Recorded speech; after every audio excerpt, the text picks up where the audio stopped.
আসসালামু আলাইকুম। আমি আপনাদের যেটি আজকে দেখাবো সেটি হচ্ছে একটি tap off box. Tap off box. তো এই বক্সটি আসলে কীরকম দেখতে সেটি দেখাচ্ছি। এর কানেকশন কিভাবে করতে হয় সেটিও আপনাদের দেখাবো। এটি হচ্ছে একটি এমসিসিবি। এটা হচ্ছে 630 অ্যাম্পিয়ারের। তো আমরা এই বক্সটি খুলেছি জাস্ট আপনাদের দেখানোর জন্য। এটা আসলে কিভাবে আপনি কানেকশন করবেন এবং এই বক্স অনেকেই দেখেছেন, আর যারা দেখেন নাই তাদের জন্য আমার এই ভিডিওটি অনেক হেল্পফুল ভিডিও হবে। তো দেখুন, এই বক্সের নিচে দেখানোর চেষ্টা করতেছি। তো আসলে নিচে ওইভাবে দেখা যায় না, তবে আমি বক্সটাকে উল্টিয়ে ব্যাক সাইড করে আমি আপনাদের দেখাবো। প্রয়োজনে এমসিবিটা খুলে ফেলবো, তারপর আমি আপনাদের এটি দেখাবো।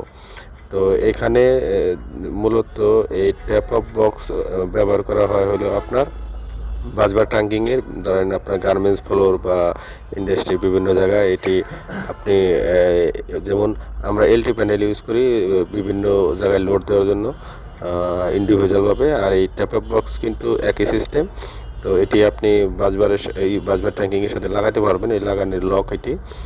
আর এটি হলো আপনার যে টার্মিনালগুলি কানেকশন হয়েছে, হয় আপনার বাসবার ট্যাঙ্কিংয়ের সাথে যে লাগে সেই কানেকশনটা কিভাবে হয় এবং কোনটা কোন ফেজ সেটি আমি আপনাদের দেখাবো। তো এই উপরে যেটি দেখতে পাচ্ছেন এটি হচ্ছে বাহির থেকে আপনি এমসিসিবি এটি অফ করার সিস্টেম। আর এটা হচ্ছে আপনি যদি দরজা খোলা থাকে বা সেক্ষেত্রে আপনি অফ করতে পারবেন না, এটা ইন্টারলক হিসাবে কাজ করে। যখন আপনার ব্রেকার অফ থাকবে তখন আপনি অফ করার পরেই এই দরজাটি খুলতে পারবেন। আর এখানে আপনি যেটা খেয়াল করতেছেন আমি আপনাদের দেখাচ্ছি। তো আমি আরও সুন্দর করে দেখানোর চেষ্টা করব।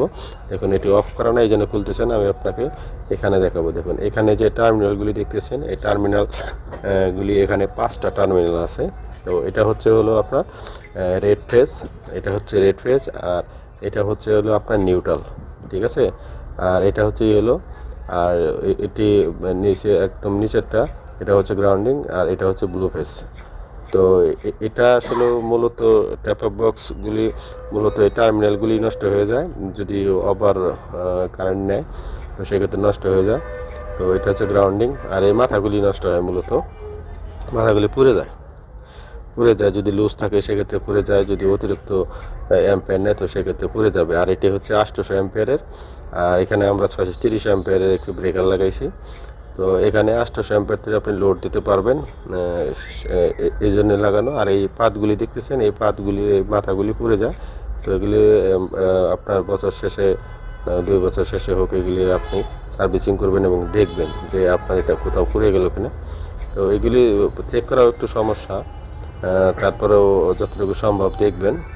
আর এই টপ আপ বক্সের ভিতরে যে কানেকশন আমরা এমসিবি আউট করে আমি আপনাদের দেখাচ্ছি। এমসিসিবি আমরা আউট করে দিয়েছি আপনাদের দেখানোর জন্য। তো এখানে 3টি পাত রয়েছে। এটির সাথে আপনার যে সার্কিট ব্রেকার আছে, ব্রেকারে যে কানেকশন করা লাগে, ঠিক আছে, তিনটা কানেকশন, রেড হলো ব্লু। আর এই পাতগুলি সরাসরি আউটপুট হয়েছে পিছন দিয়ে, ওইটাই আপনার হলো বাসবার ট্যাঙ্কিংয়ের সাথে লাগে। আর এই ভিতরে যেটা দেখতেছেন এটা হচ্ছে আপনার নিউট্রাল, এটা হচ্ছে নিউট্রাল বাস। তো নিউট্রাল আপনার মূলত কেবল দিয়ে খালি কানেকশন করা লাগে। আর নিচের ওই নিউট্রালের নিচে যেটা দেখতেছেন ওটা হচ্ছে গ্রাউন্ডিং, এটা হচ্ছে গ্রাউন্ডিং, ঠিক আছে। তো আমি আপনাদের বোঝানোর চেষ্টা করতেছি, আমার ভিডিওর সাথে থাকুন। আপনাদের জন্য খুলেছিলাম এবং আবার নতুন করে আবার সেটিং করতেছি। যে ব্রেকারটি খুলেছিলাম সেটি আবার আমরা লাগিয়ে দিচ্ছি। তো সবাই ভালো থাকবেন। আসসালামু আলাইকুম।